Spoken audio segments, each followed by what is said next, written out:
We had a dictator we didn't like. We've replaced it with a dictator we think we can manipulate. You said no U.S. taxpayer dollars will be used, and I know you have a strong interest in making life difficult for the leadership in Cuba. Oh, thank you, Mr. Chairman, and I want to associate myself with the comments of Tim Kaine. The fact that we're 5 months into this and this is the first oversight hearing is really a complete failure of the responsibility of Congress, failure of this committee to demand oversight, but also a reflection of the reluctance of the administration to engage in the proper consultation with Congress. So I hope we can do a lot better going forward, and that we'll see you at least every 6 weeks or so, not every five months. I also feel like the strategy of keeping basically these very weak arguments secret so that they can't be discussed openly for the legal justifications. I've gone down and read them, and there's a reason, obviously you'd be incredibly embarrassed if those were public, so make them public. Let's have an actual transparency here in the United States of America. And let's be clear about what has gone on. We had a dictator we didn't like. We've replaced it with a dictator we think we can manipulate. And if that doesn't work, we'll do something else in order to pry open that economy for oil. And I must say that you did say something I liked. So let me emphasize that. I'm making progress. Yeah.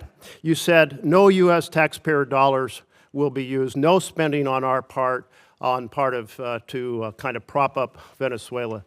Can you restate your commitment to that?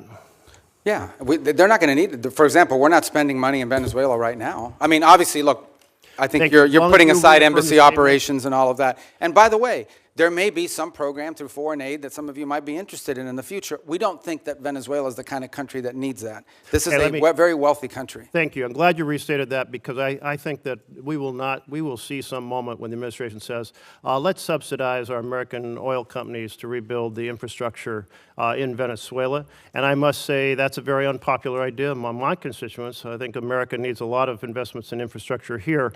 And I think you have a way too rosy sense of the oil economy there. Many experts have said, look, without 10-year prospect horizon of stability, without Canada deciding to ship a lot more of its heavy oil instead of to the Gulf, doing it to Asia so that we prop up the kind of demand in the Gulf, without keeping Iran off the international stage so that the cost of oil, the value is higher.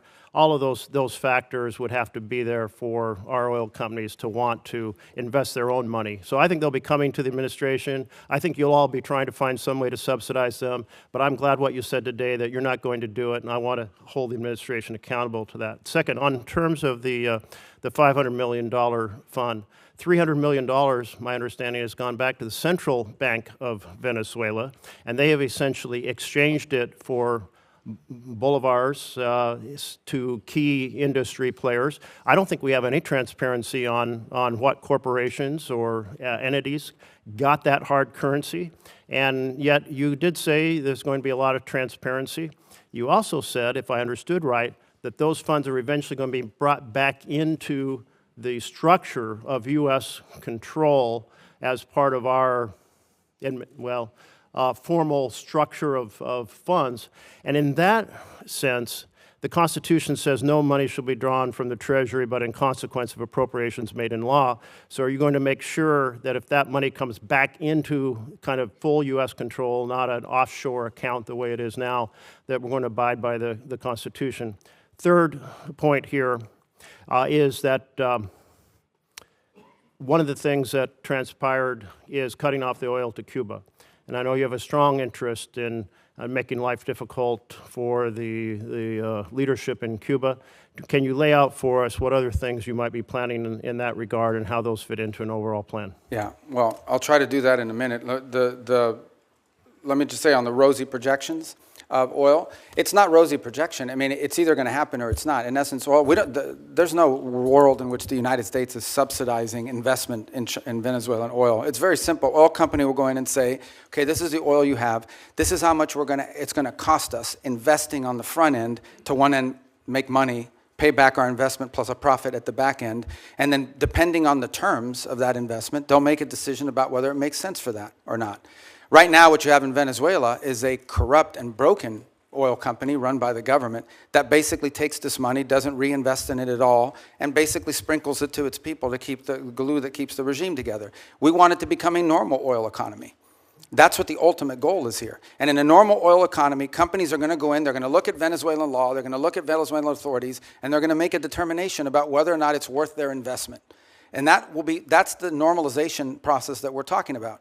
That's going to be up to them if they want to have a normal oil economy as opposed to one that is basically used as a way to feed graft in a very inefficient way, but they didn't care about that.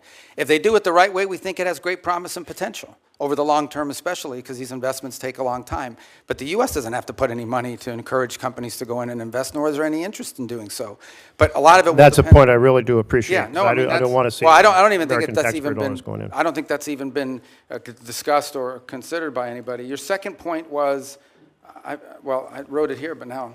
It's the $300 million Since I left here, being I've had to start redistributed using to these. I corporations in Venezuela. And The second one was what, I'm sorry? lack of accountability over that. The $300 Oh, million yeah. has already been distributed. On the account. So that's not the permanent structure we want to see. In the long term, we just want them to have a normal industry where the companies are involved in there, they're selling it directly to the market, and we're out of that game. What we're talking about now is the sanctioned oil, the oil that's under our sanction. So we have to monitor how that money moves. So yes, the first $300 million moved for the following reason. We would all agree we didn't want to see systemic collapse. Like one of the things a lot of you told me you were worried about on the short term is this is going to trigger internal chaos in Venezuela. 1 million people are going to storm the border with Colombia. Colombia even stood up troops to their border to prevent it. Brazil was worried about it as well. It's going to lead to fighting in the streets between rival factions and shooting. None of that has happened. And key to that stabilization is ensuring that the government had enough money to meet payroll and meet their basic needs as part of the stabilization. We should not confuse stabilization with transition.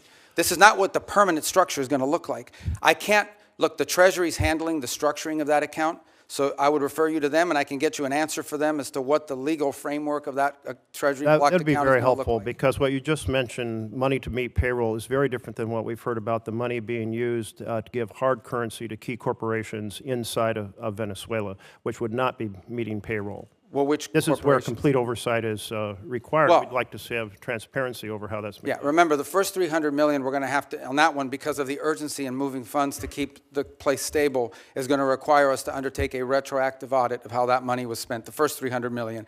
But there's probably another $2.5 to $3 billion down the pike at some point, which will have front end through this process I described. I'm not sure if you were here where I described it, and we're still finalizing it. But basically, the way it would look is we would send them a letter saying, on the sanctioned oil proceeds, this is what it could be spent on, and you have to agree to contribute, you have to agree to pay for an auditing system to make sure that that's how it's being spent. That's the process we're trying to create. Again, on Friday, we'll mark the 4-week mark of this all began. I understand, we live in a world where the items move very quickly. This was front page news of 3 weeks ago when we scheduled this hearing, and today other items have captured the attention, but we remain focused on it. So it's only been 3 or 4 weeks, but that's the process we're setting up with Treasury, and obviously as we finalize it, we'll provide that to you. But this is not permanent. This is not the system we want to see in place in the long term. We want to see a normal country. What was your third question? Cuba. Oh, Cuba.